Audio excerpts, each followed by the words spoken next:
Welcome to the Gruber Morning Show, the Tesla Roadster podcast. I'm Pete Gruber. I'm Mark Schaffner. Good morning. Welcome, everybody. We had a much quicker intro there. That's kind of what caught us off guard, I think. Yeah, I think so.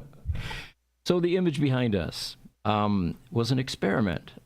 We have a new image-generating AI program now, part of ChatGPT. Instead of using DALL-E and Discord and Midjourney and some of the others in Grok, it turns out this one is very advanced. And what Jesse asked for, you remember the exact prompt, Jesse?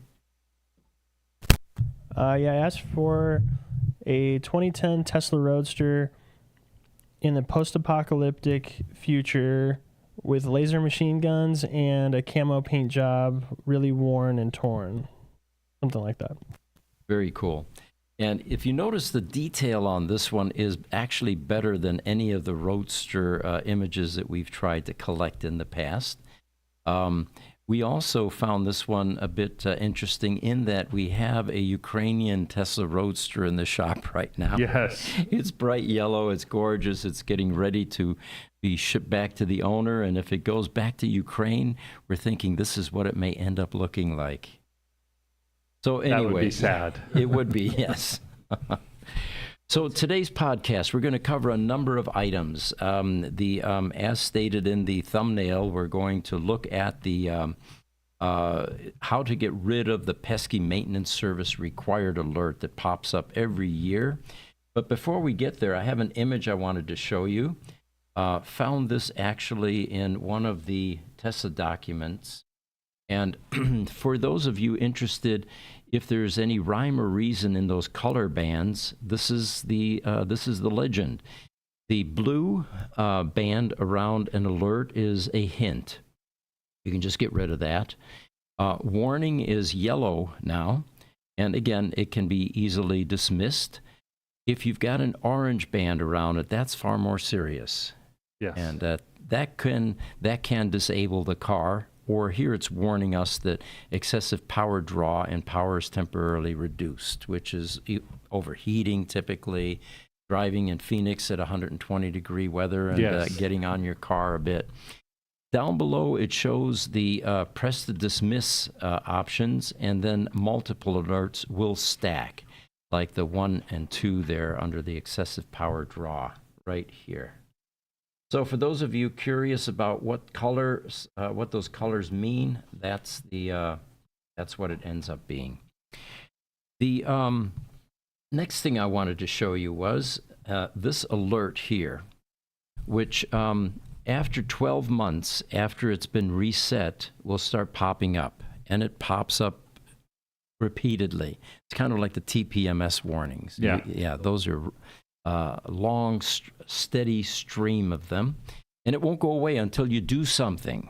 And normally, what you would have done once your service options were, far more extensive than they are now, is you would take it to the Tesla Service Center.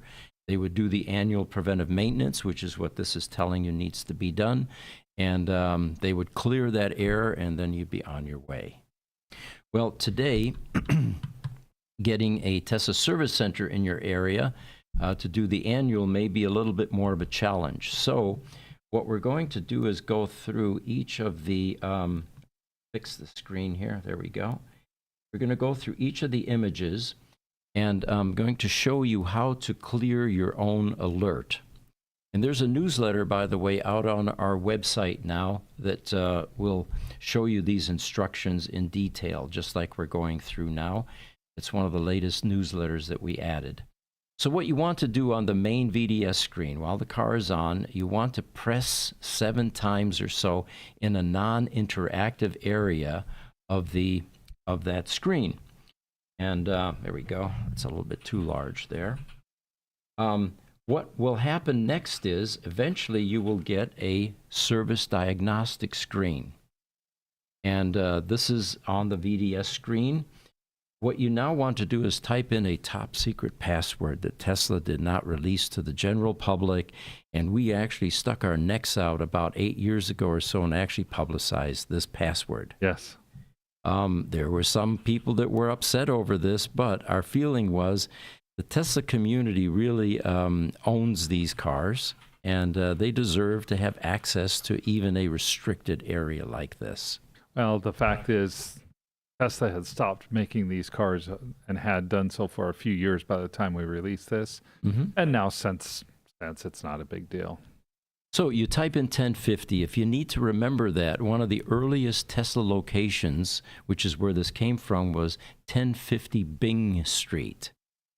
So that's what the password is all about. Now, once you get past the password here, another screen will pop up, and it looks like this. And this is the system diagnostic screen.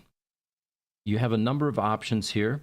And again, the reason Tesla didn't want you in here was because you could potentially disable your car if you got in the wrong spot, clicked the wrong things. And so they were very cautious about allowing people into the sacred hollows of the secret screens here. Sure. Next thing you want to do, you see your controls button here. You want to click on that, and what will happen next is the control screen now will give you a button that says Reset Service Interval. That is what will then reset the counter, and you've got another 12 months of use without those alerts popping up continuously. And this is exactly what the service centers used to do back in the day. On the lower left of that screen, Yeah. I'm just interested. Reset IP needles? You know, I knew you were going to ask about that, and I don't remember off the top of my head, and I hope that I wouldn't have to address it. But yeah, I used to know what that was, and I'm sure the engineers over at GMC could tell us in a heartbeat what that is. The one that does get used at times is inhibit APS, Yes. which is the DC to DC converter that you can shut off on this screen and then turn back on. I remember at times when we would need to put a car to sleep. That was part of our shutdown process. Right, right. So the newsletter that shows you all of these instructions is out on our website. Let me go there, actually. There's newsletters, and we've got the archives here. There you go. And these are the various newsletters that are out here.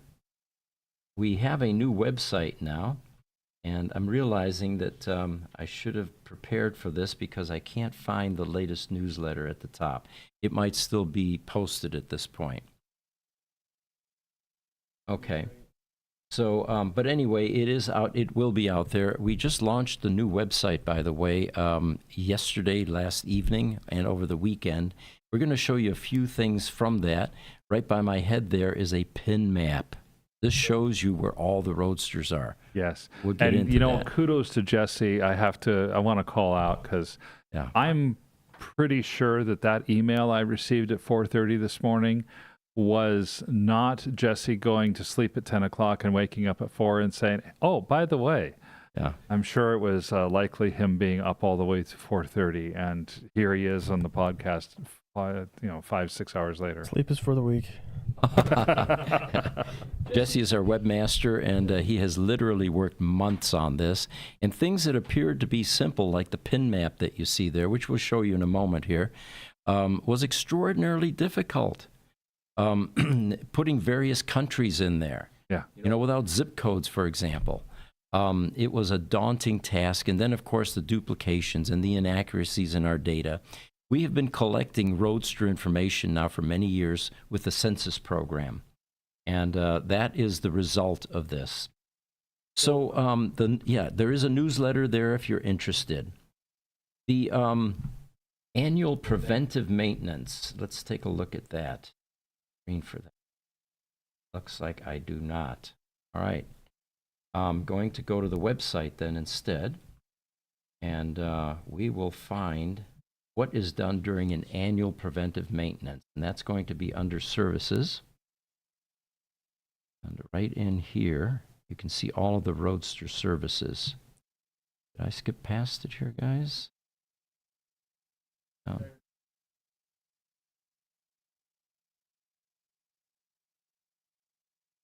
Maybe it's up a bit.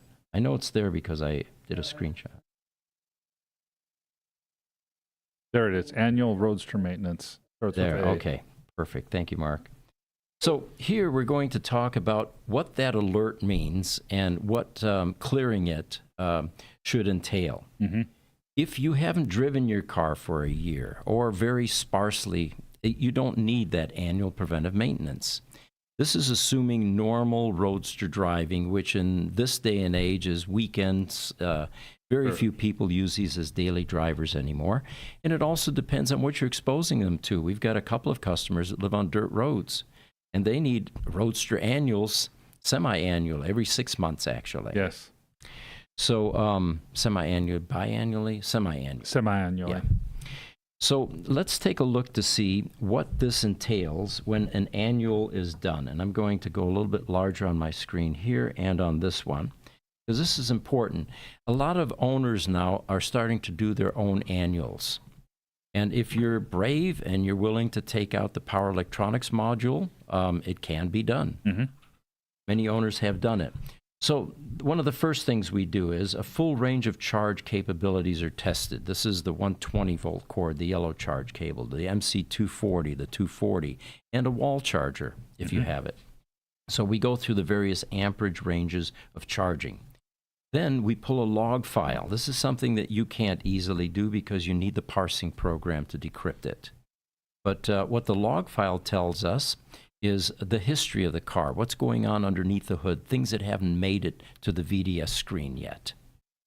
A backup of the vehicle, of the VMS firmware is retrieved and stored. This is also important because occasionally roadsters lose their mind. It's like any PC. It loses its software or its connection to software.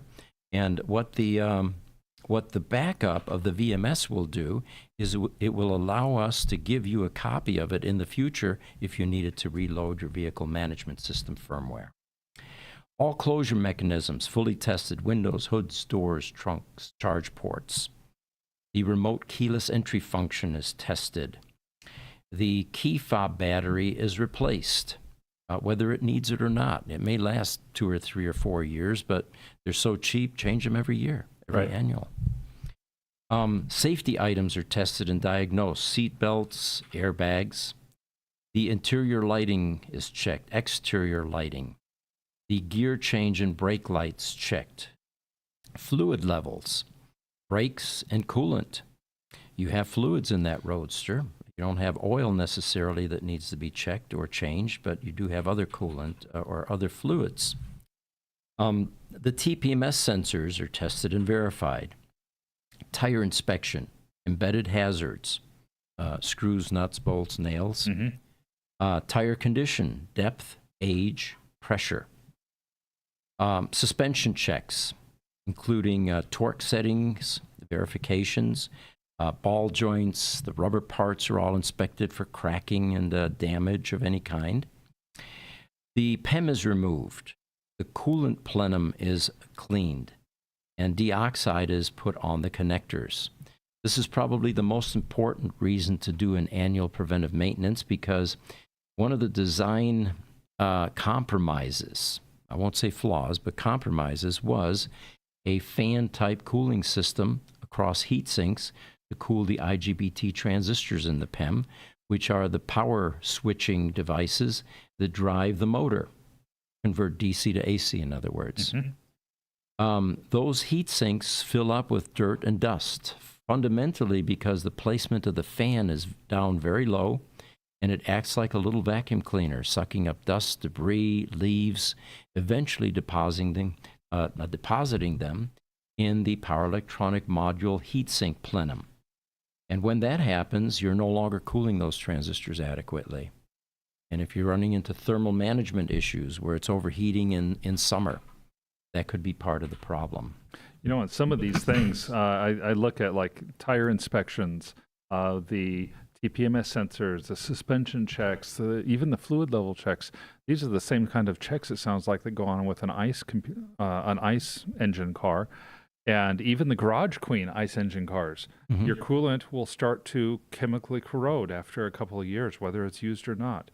Your oil does the same thing. Your suspension, we've found plenty of Garage Queen Roadsters that have bad shocks simply because the material that the shocks are made out of ages over time, whether the shock is used or not. Right. Another area of cooling critical is the drive motor heatsink shroud removal to clear heatsink debris. On the 1.5 Roadsters especially, there are heat sinks underneath a shroud, and those fill up with leaves as well, because guess what? The same low-mounted fan or secondary fan is sucking up debris, leaves, dust, and dirt. And now your motor runs hotter than it should. The PEM cooling system, checking the plenum and the fans, of course. We recommend that the fans, which are 12-volt DC brush motor fans without a tachometer, are replaced every 5 years. They wear.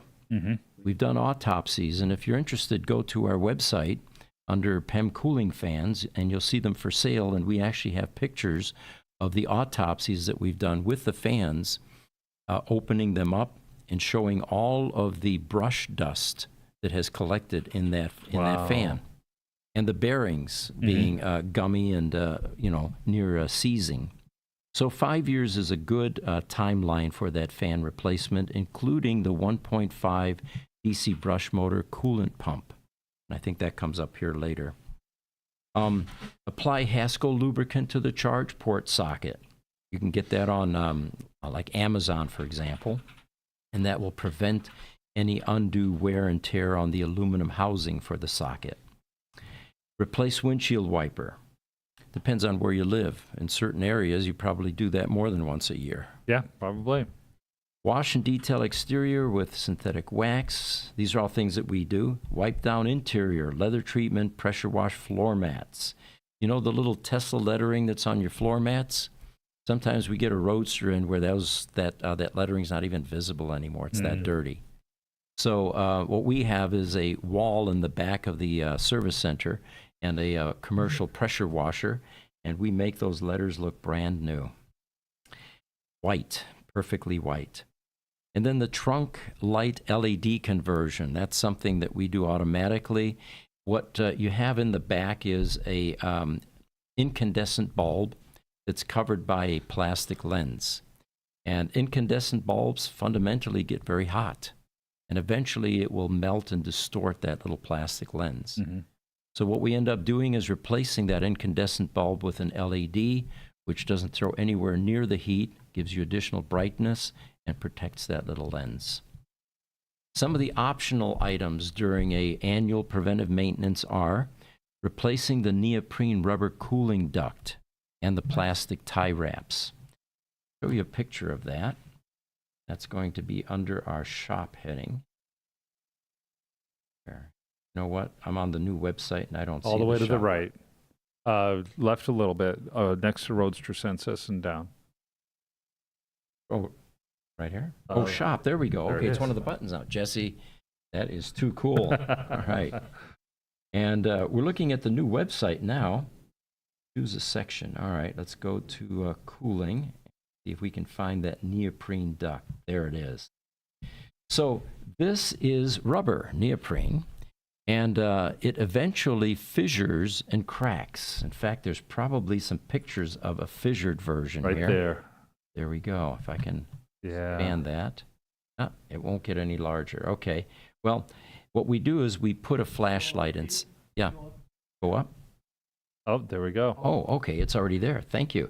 You see the fissures. What this means is you're not getting the cooling to the power electronic or the PEM transistors that it's entitled to, and you're going to run hotter and make those transistors work even harder.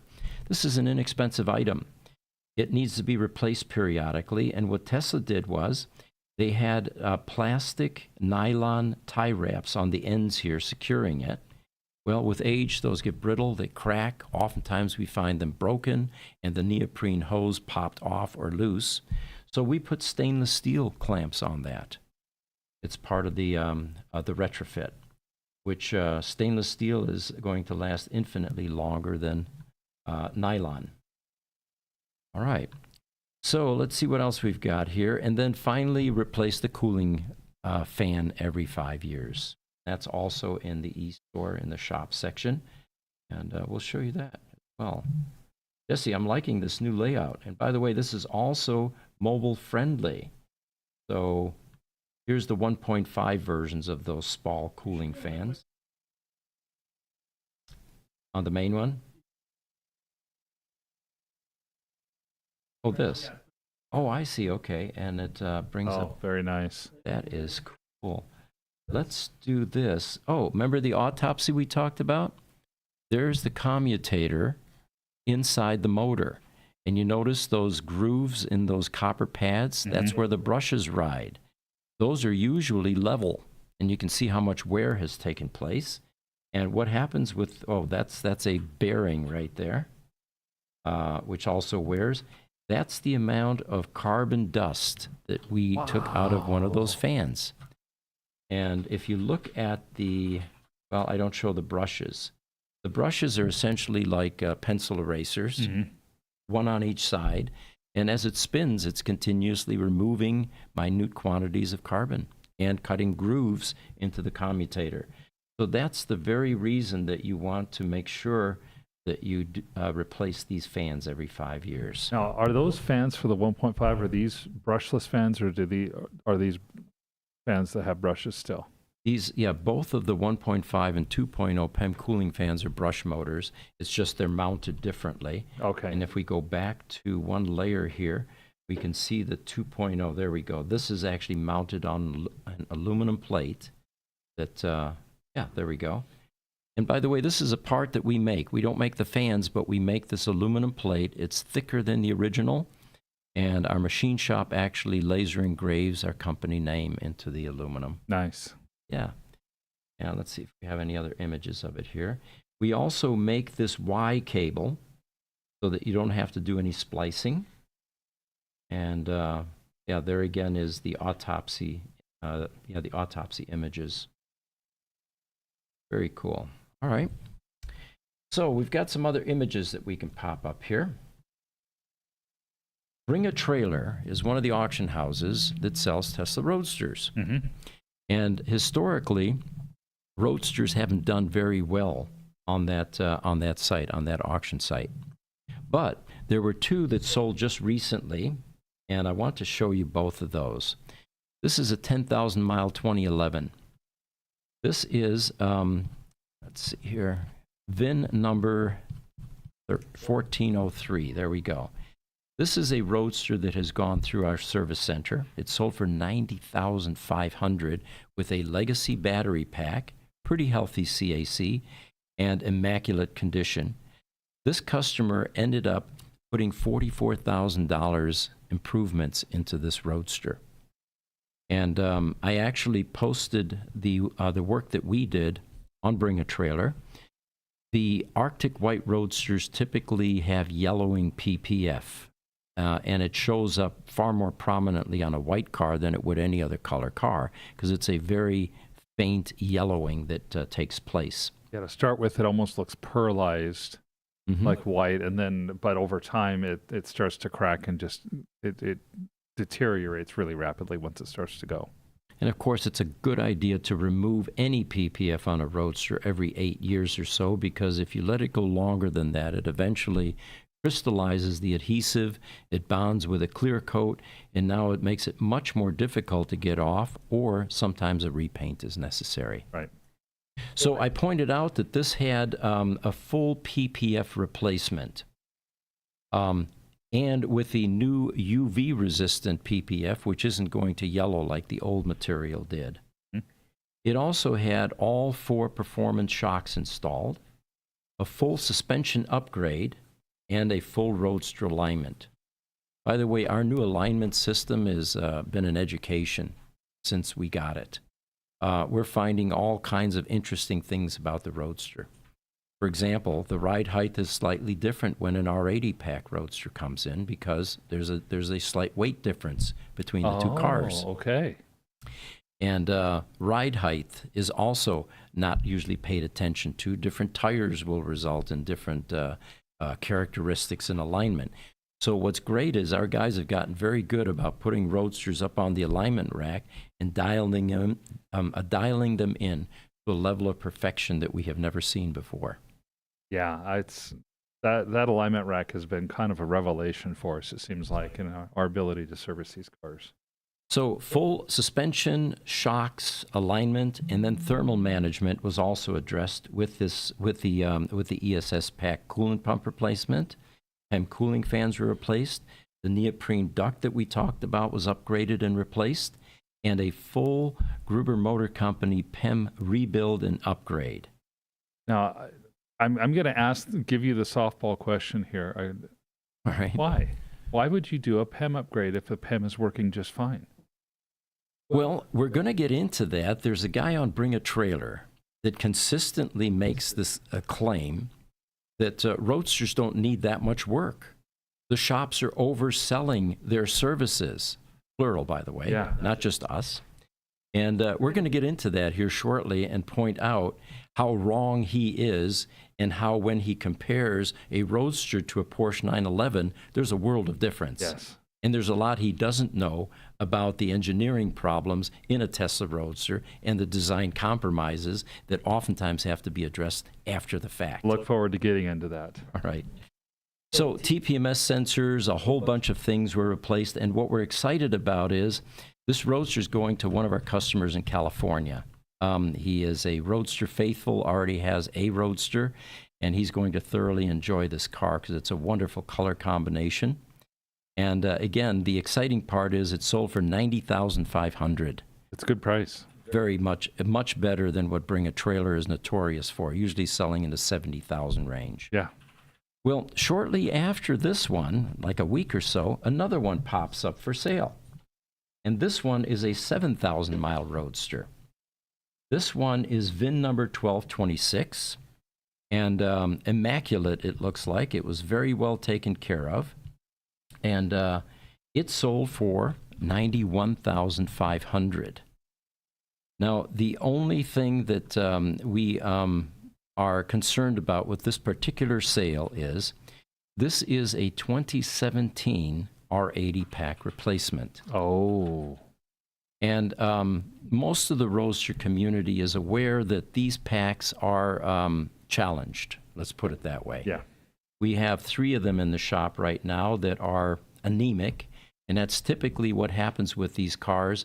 It's the first indication of a Tesla Roadster battery pack going end of life. The legacy packs that were released in 2008 are still going strong. Right. But the first indication with these second generation R80 packs, which a lot of customers bought thinking it had a 10-year lifespan, so I better be proactive, get my pack replaced to make it future-proof, those packs are having problems.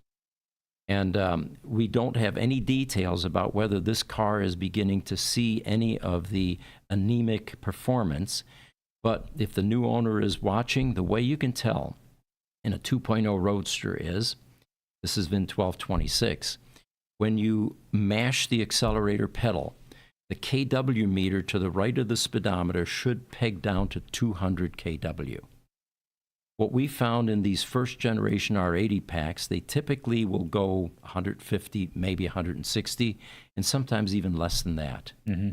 In advanced cases of end of life, you can't even get up to 60 miles an hour anymore. You can't do a freeway blast.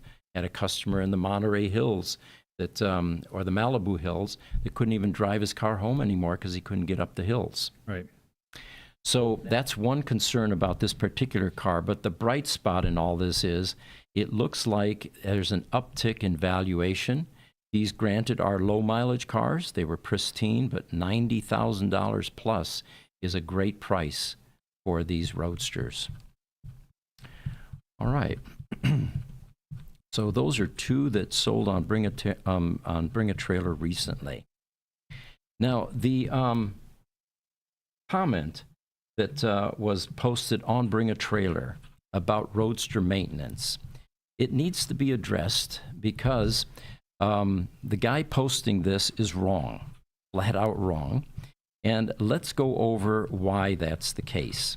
And I'll tell you exactly what he posted. And he was talking about the white Arctic White Roadster that sold for $90,500. He says, gorgeous. This was the Sentinel Roadster that I saw on Bring a Trailer in 2019 that sent me on a buying spree. So he owns other Roadsters, including some other cars that he mentions, 911s. He said, I landed my first win 642 shortly thereafter, and he's still buying these Roadsters today. All right?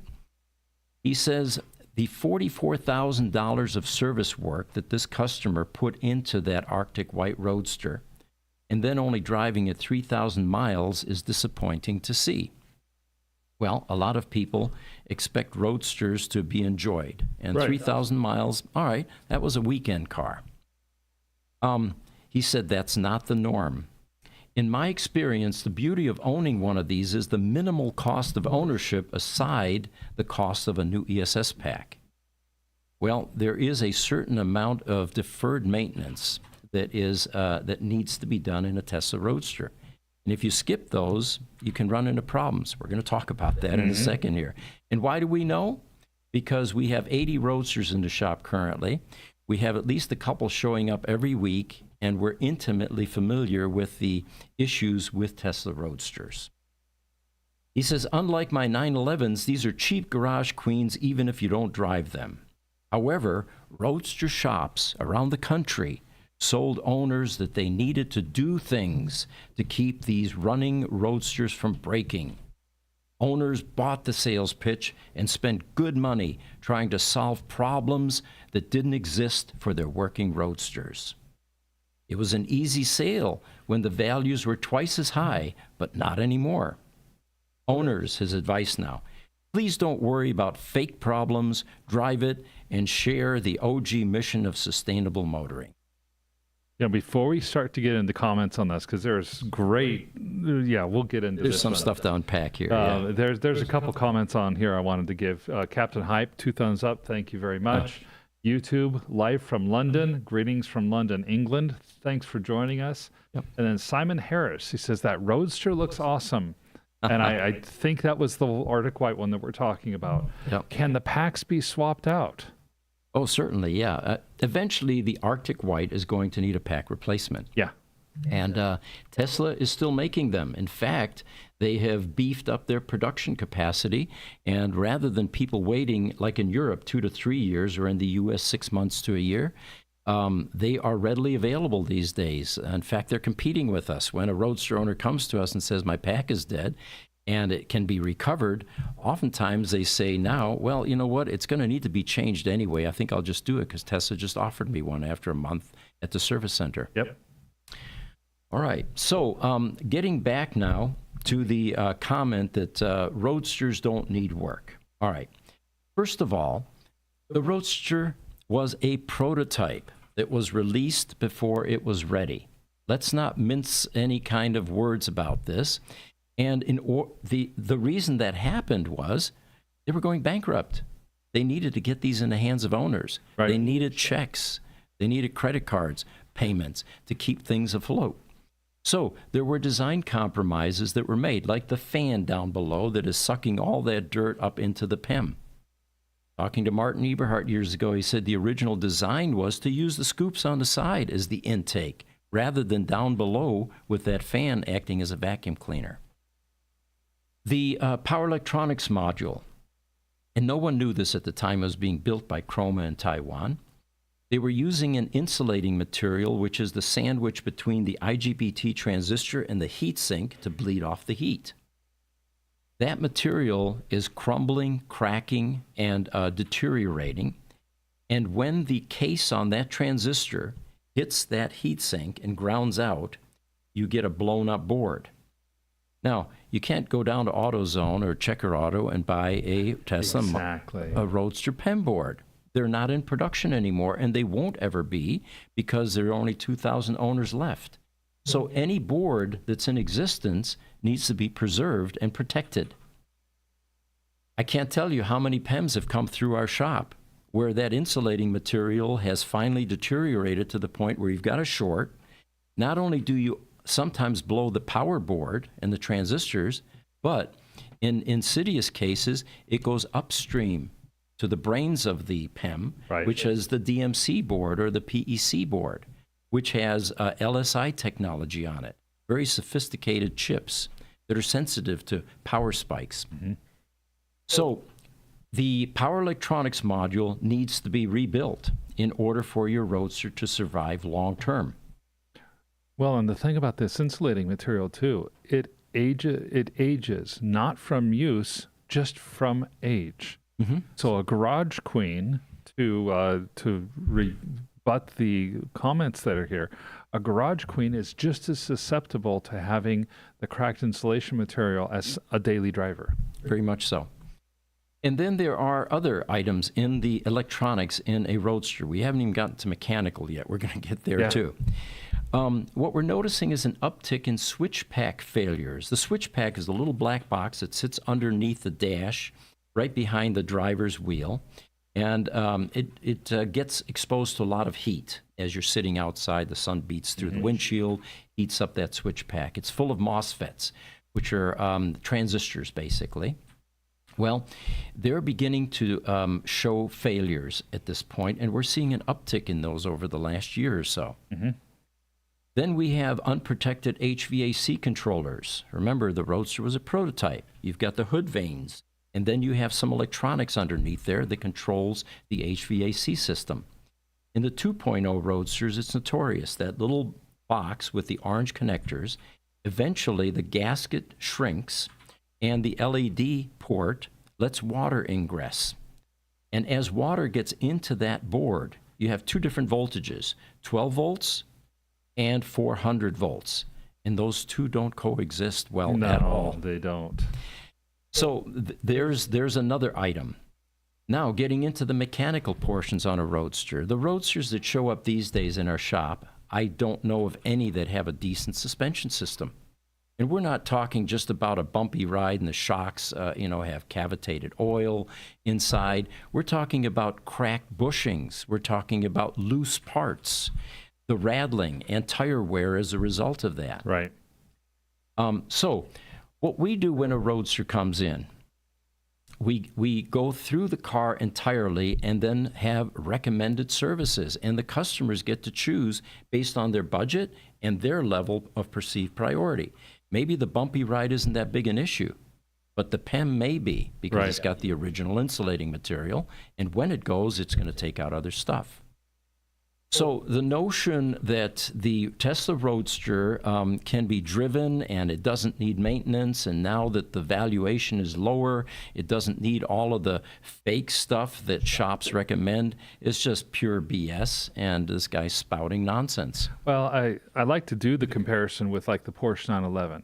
Probably the two worst things that you could do to your Porsche would be never change the oil Right, yeah, right. and let the radiator fluid all leak out, all that coolant. In both cases, you're going to blow up your engine. That's probably about the worst that'll happen. The thing is, okay, you pull off to the side of the road, you got smoke coming out of your spark plug, where your spark plugs are at, you know your engine's shot. Fine, get a tow truck, take it down to the service center, they'll put a new engine in it for you. For a Roadster, you're done. Mm-hmm.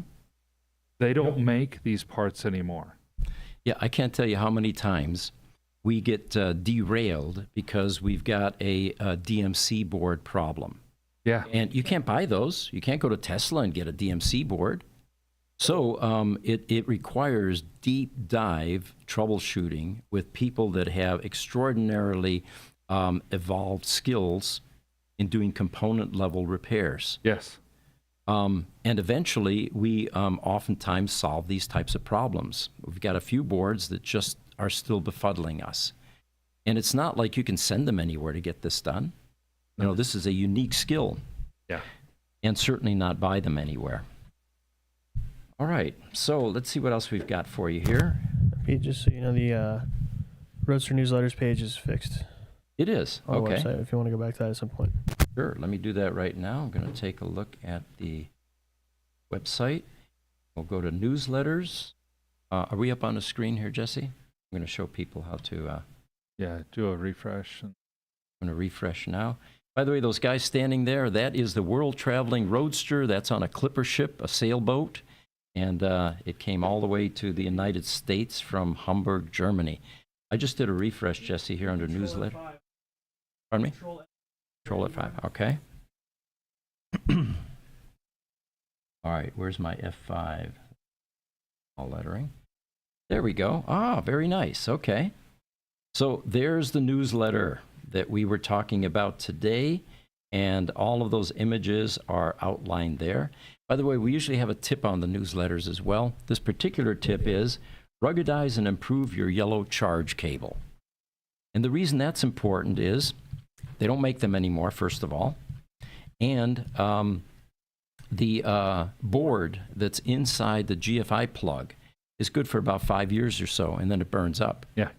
And if your charge cable goes bad, well, you're in a world of hurt, because if you can't charge your car, obviously it eventually bricks. So we actually have a number of customers that contact us, and I'll read you one of them here. Asking if they can buy the yellow charge cable. Here we go. And my answer always is there are no more in stock anywhere.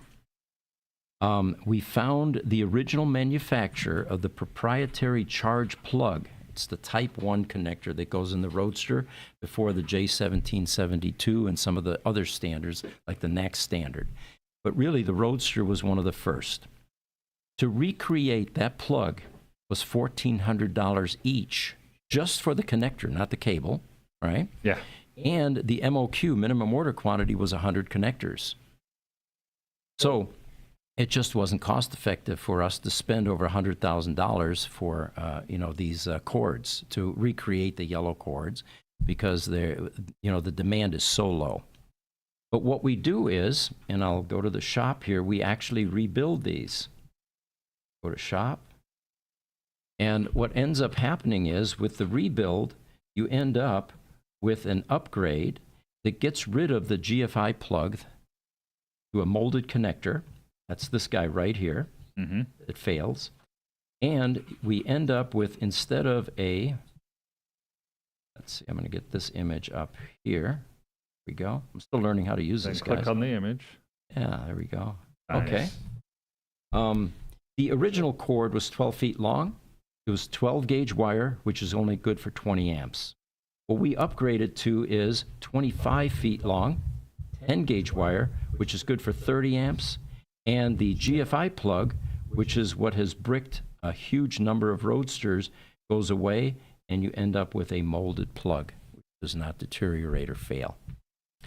So that is your best option. If you want to send us your yellow charge cable, the cost for the service is probably in this image as well here. There we go.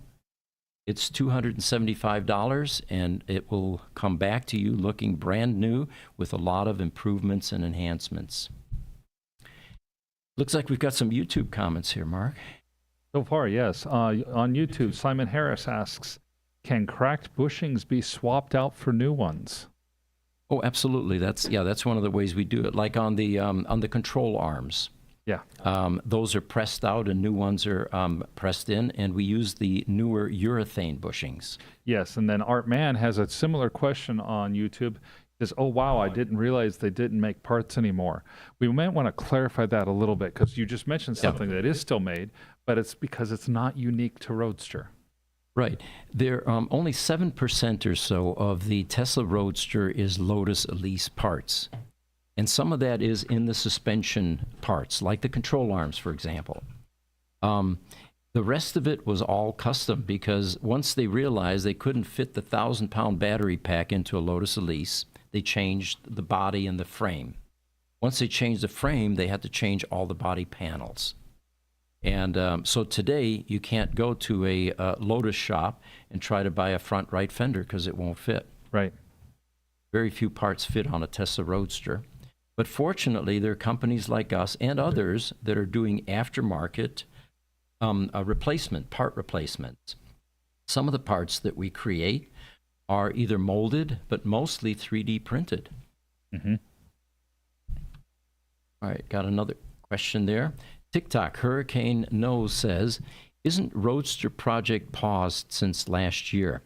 Well, the second generation Roadster project has been paused or in process, but not yet completed for 5 years now. Yeah, I mean, the second gen Roadster was originally supposed to come out as early as 2020.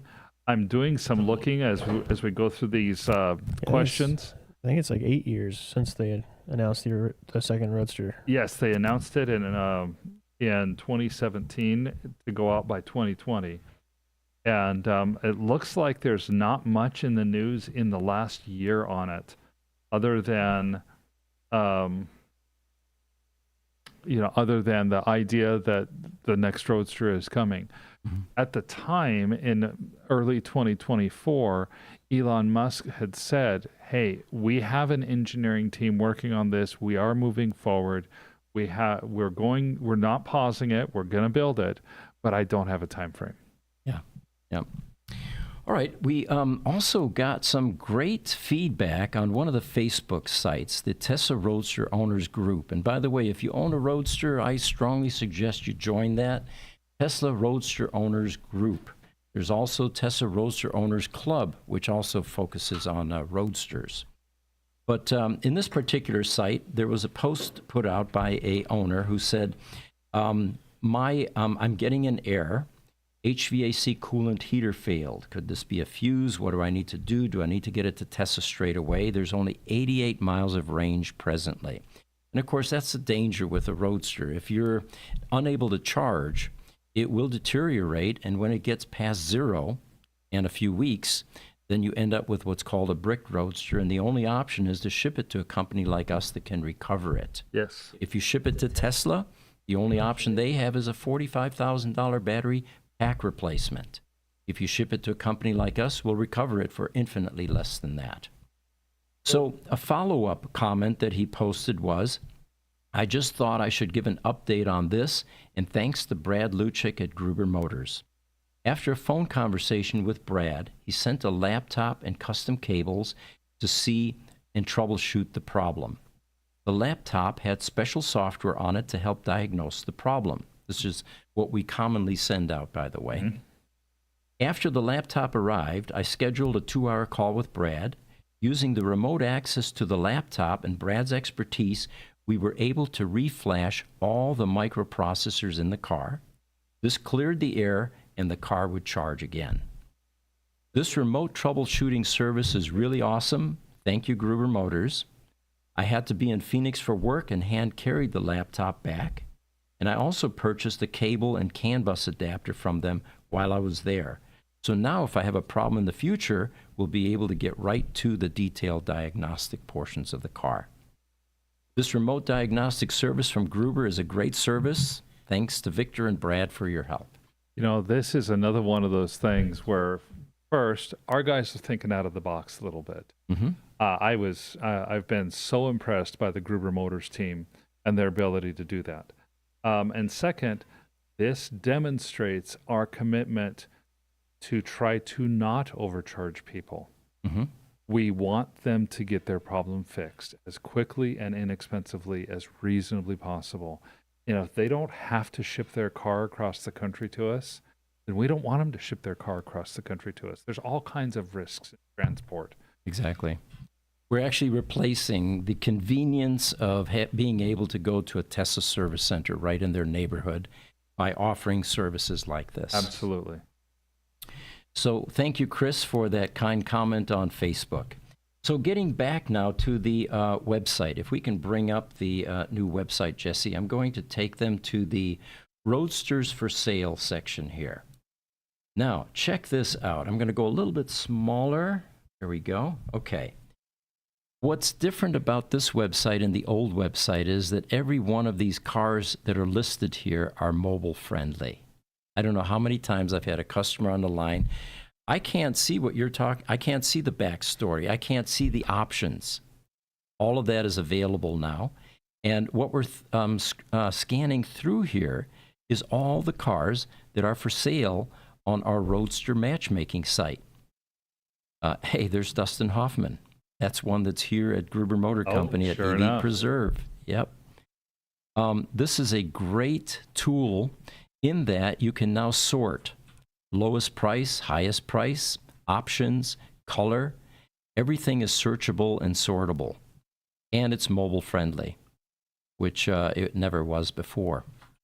So check it out. You can see brick Roadsters, Roadsters for sale, coming soon. I don't think we have anything in there yet, but will soon. Collectors Roadsters, and Roadster accessories, parts for sale. I know this is pretty small, but you can see very easily the Roadsters for sale, and they just scan up. There's that orange one sitting here on here, and everything. I can go in, I view the details. It's instantly up. This guy's in Switzerland. And congratulations to Jesse, by the way, who is the architect and designer of this website. Yeah. We should be able to show the audio.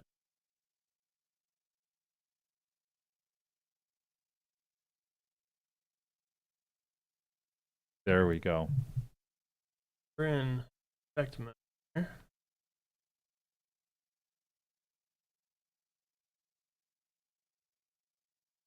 Yeah. So this is what it looks like for a cell phone. You scroll. Perfect. Very cool. And that is exactly what I'm seeing on my phone as well. And by the way, Jesse, as brilliant as he is, worked in conjunction with AI to create a lot of this. There were many nights where he was using AI and working all night, calling me the next morning, Pete, I got to get some shut-eye. I've been up all night working on this. Yeah, it was a good experience, though. We've been using AI for about 3 years now. Last year solid on this website build. All right, so I'm going to get out of this now, and I want to show them the pin map. This is probably one of the coolest things in the Roadster community, and as people start using it, I'm sure they're going to find extraordinary value here as well. What we have here is a map that populates, and if you want to see the Roadsters in, well, let's go the U.S., for example. You can click on any of the icons, and you begin to see what Roadsters are in those areas. Now, this is Colorado. It shows 2 here. I'm going to click on that. And then you have the actual locations here. We're on Wi-Fi right here, so I think it's a little bit slow downstairs here. But you can click on any one of these icons, and it tells you about the Roadster. Now, we do not share personal information, contact information, names, phone numbers, email addresses, none of that. The only thing that's available on this pin map is the VIN number of the car, the color, sport, the production type, whether it's a Signature 100 or whatever, and the pack condition, if we know that, the year, and the city and state. No street addresses, nothing personal to that extent. Yeah, so those 2 cars are not parked in the parking lot of the church. Right, yeah, exactly. In Colorado. What you'll also see is the total number of Roadsters that are in the pin map. Right now we've got 1040 in 31 countries. The top color, radiant red, and the year, average car year. As we zoom in further, do something else here. Go down a bit here. You can actually zoom on. I'm still learning to use this, folks, so bear with me here. I'm going to zoom out again. You can filter on a variety of different things. And I found this to be, here we go. You can see how many are in Australia. And if there's a state attached to that, Austria, Belgium. Anything in red is a Roadster that is no longer on the road. It was either collision damaged. It was a parts buyback by Tesla. Fire damage, flood damage, whatever the issue is. And you can see where it is as well. But I'm sure that the Roadster community is going to have a lot of fun with this. We have been asked for some time about creating this kind of a tool that would allow people to see where the Roadsters are, where the concentration of them is. Looks like there are 3 in Iran. Possible. This. I'm going to click on one here. We'll get a. It is in Dubai. Dubai. Okay. This is okay. Okay. VIN number, because the owner lives in that area. Okay. Yeah. But anyway, it's on the Gruber Motors website. Have fun with it. Enjoy it. It is available. You can use it anytime, of course, without any restrictions. And what we ask is, if you want to help us make this even more accurate, your contributions to the registry, which is that little icon up here, is what makes this work. If you click on here and then add your Roadster, On that left side there, yeah. right, update your Roadster, now we're able to continue to expand it. And as I've always said, this is important for a number of reasons, not just for entertainment, but Tesla needs to know how many of you are out there, how many of you still have cars that are functioning and would be interested in them continuing to provide services and parts. We're pretty sure. We'll never get the story of 100%, but we are pretty sure that our Roadster census was instrumental in Tesla deciding to continue support for this first-gen Roadster, and we believe it may have even influenced the decision for them to go back to building battery packs again, because they had stopped in 2017 when there were issues, began to see issues with the 2016 pack. And as far as we knew, as far as anybody knew, Tesla was not going to go back and do that. Yeah. So your support of the census program is definitely of value to the longevity of these cars. We've got one final comment here from YouTube. Luke Bauman is saying, Tesla USIS, great job on helping customers. Thank you. We want to thank everybody for joining us, as always, and we do these every 2 weeks. So join us for the next Tesla Roadster podcast, and if you have any questions in the meantime, feel free to email us at ev@gruber.com, and thanks for your support. Take care.